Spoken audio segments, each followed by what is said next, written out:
تخيل معايا كده ان يبقى في تواصل روحاني ما بينك وما بين روح واحد ميت انت عمرك ما شفته في حياتك، بمجرد بس انه يبقى قريب واحد صاحبك. والفيديو ده هيثبت كلامي. رحلتي ل100 عبيط. مش لازم اقول لك بقى حضر حاجه تشربها وهدي الاضاءه وتعالى عشان نبدا روايتنا. بس لو اول مره تشوفني فما تنساش تروح بصباعك الصغير الجميل ده تعمل لي سبسكرايب وتفعل زرار الجرس. ومش عايزين ننسى الحلم، مليون فنان جوه الملخص. انا اشرف طه ودي الملخص مع اشرف. وبعد اول خطوه ليا جوه الارض الزراعيه سمعت صوت الحاج محمد وهو بيردد وبيقول بس بقى خد بالك. وطيته وبحط ايدي على القطه، لكن لقيتها طلعت صوت غريب وكانها بتستعد للهجوم على قط تاني، وطلعت تجري بسرعه. في اللحظه دي اتعدلت واتفاجئت بأبشع منظر ممكن اشوفه في حياتي. لقيته قاعد قدام الكوخ الخوص بتاع عمك ميلاد الله يرحمه وعمال يكلم نفسه. قلت له هو مين ده اللي الله يرحمه؟ فتحي قال لي ما تشغلش بالك، ده واحد اسمه قطعته. وقلت له ميلاد غالي. قال لي انت عرفت منين؟ قلت له انا كنت قاعد معاه من شويه، حتى بالاماره في واحد اسمه الحاج محمد باعت لك السلام معايا. فتحي قال لي انت بتهزر يا اشرف. قلت له هزر مين يا ابني؟ دول عزموني على شاي وانا ما رضيتش. قال لي يعني انت عايز تفهمني يا اشرف انك كنت قاعد بتشرب شاي مع عم ميلاد الله يرحمه وابو جدي؟ قلت له انا مالي بابو جدك يا عم، بقول لك عم ميلاد والحاج محمد. قال لي ما هو ابو جدي اللي العزا بتاعه شغال دلوقتي هو ده الحاج محمد. وصلت البيت عيلة فتحي صاحبي اللي كان جده ميت عشان اعزيه، وهو كان في حالة صعبة قوي، وانا كانت هدومي اتبهدلت من السفر والطريق الطويل. خدني فتحي لاوضته وقال لي اتفضل يا عم اشرف، اوضه 5 نجوم اهي، وعندك الحمام بتاعها، عيش حياتك، غير هدومك وخد لك دش عقبال ما اجيب لك العشاء. كانت اوضه قديمه شويه، فيها سرير واحد كبير في نص الاوضه، وتسريحه فيها مرايه كبيره قدام باب الاوضه، وباب ابيض لحمام على شمال دخلة الاوضه. فقلت له بقول لك ايه يا فتحي، انت هتنام فين؟ قال لي هنام معاك. قلت له تنام فين؟ ده سرير واحد. قال لي هنام على السرير، ولو عندك مانع ممكن تنام على الارض. قلت له اصيل يا فتحي، على العموم فكك بقى من حوار العشاء ده عشان انا محتاج انام.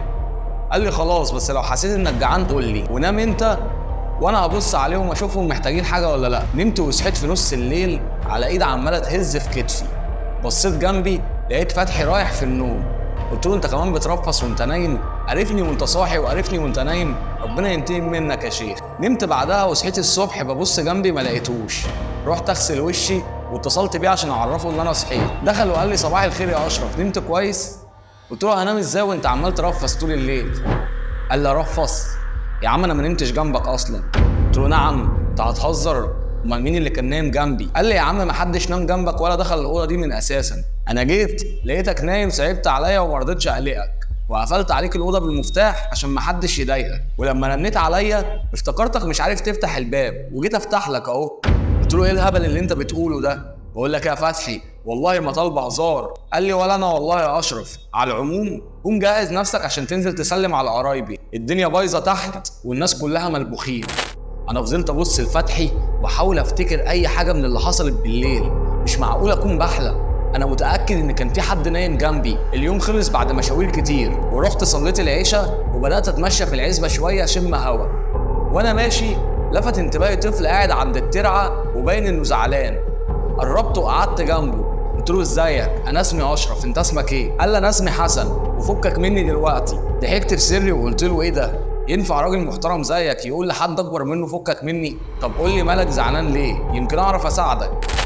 قال لي زعلان عشان رضا مش عايز يلعب معايا. قلت له هو فين رضا ده؟ قال لي هناك اهو بيدور على الكوره. بصيت ناحيه مشاور حسن لقيت طفل تاني صغير موطي وظهره ليا على مسافه مش بعيده، ولكن ما قدرتش احدد ملامحه على نور القمر. قلت له طب ما طالما الكوره ضايعه هيلعب معاك ازاي؟ حسن قال لي لا ما انا عارف مكانها، بس هو كل يوم يقول لي دماغي وجعاني ومش عايز العب معاه. قلت له طيب يا حسن هات الكوره وانا هلعب معاه. فرح حسن وجري وجاب الكوره ووقفت عشان العب معاه، بس في اللحظه اللي حسن بيباصيلي فيها الكوره سمعت صرخه كبيره وبيتبعها طفل بيجري في اتجاه حسن، نفس جسم رضا ونفس الهدوم ولكن من غير راس. في اللحظه دي انتبهت لمصدر الصرخه التانيه، لقيت مصدرها جاي من تحت رجلي. بصيت بسرعه واتفاجئت ان الكوره اللي تحت رجلي دي راس رضا، راس طفل صغير ما عداش ال5 سنين. اتكلمت الراس وقالت لي ينفع كده يا عمو؟ حسن بيلعب كل يوم كوره بدماغي. قلت لا كده كتير عليا قوي بصراحه. ايه الجنان ده؟ ردت الراس وقالت لي هو ايه اللي كتير؟ ما انت كنت ناوي تلعب معاه كوره بدماغي. في اللحظه دي حسن نط في الترعه وبدا جسم رضا يجري ورايا.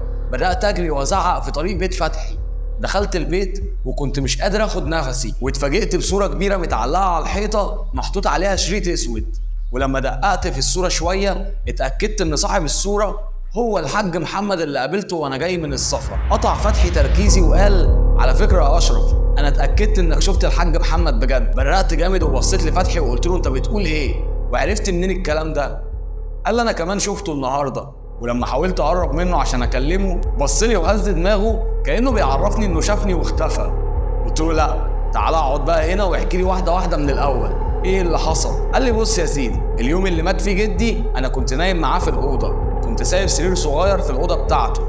لما بنزل البلد كنت بحب اقعد معاه وانام معاه في نفس الاوضه على اساس يعني افضل جنبه اكبر وقت ممكن. كنت بحبه جدا وهو كان بيحبني. في اليوم ده جدي قام من نومه تقريبا على الساعه 1 بالليل. اللي عرفته لما صحيت انه قام استحمى، ده غير اني لمحته بيصلي ركعتين. وقبل ما يرجع يكمل نومه بص عليا بصه كانه كان عارف اني صاحي وكان عايز يودعني بس ما اتكلمش.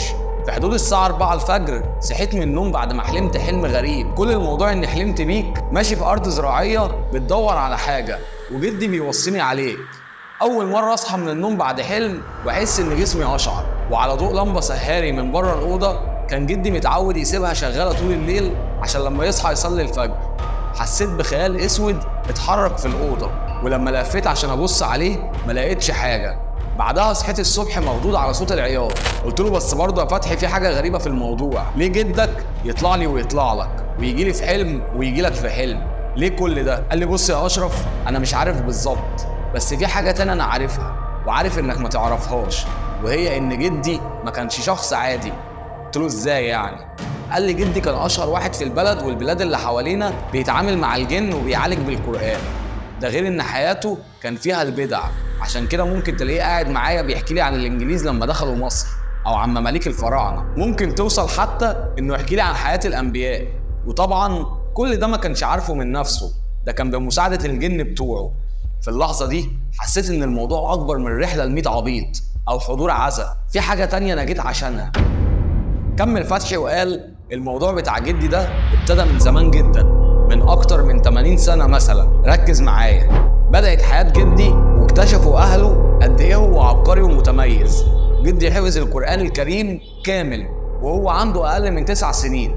أهلي وأهل البلد كانوا فخورين بيه جدا. وفي يوم من الأيام جدي كان راجع من الكتاب بعد ما خلص درس القرآن الكريم، ويلاقي العيال الصغيرة راجعين بيجروا من عند الأرض الزراعية اللي أنت شفتها وأنت جاي. ما كانش لسه البيت ده موجود ولا البيوت اللي حواليه ولا العزبة دي أصلا. المهم كل عيل من العيال سارق عود قصب من الارض الزراعيه وجاي يجري ناحيه جدي ويقول علي المارد جه، علي المارد جه. علي المارد ده كان جن مشهور عندنا في البلد زمان، كل الناس كانت بتخاف منه. اول ما تشوفه تلاقيه على هيئه انسان طبيعي، واول ما تقرب عليه تلقاه مره واحده اتحول لعملاق. طبعا اي واحد في الموقف ده كان بياخد ديله في اسنانه ويجري، لكن جدي ساعتها كان عنده فضول يقابله وراح للمكان اللي كانوا بيجري منه العيال اللي المفروض يقابل فيه علي المارد.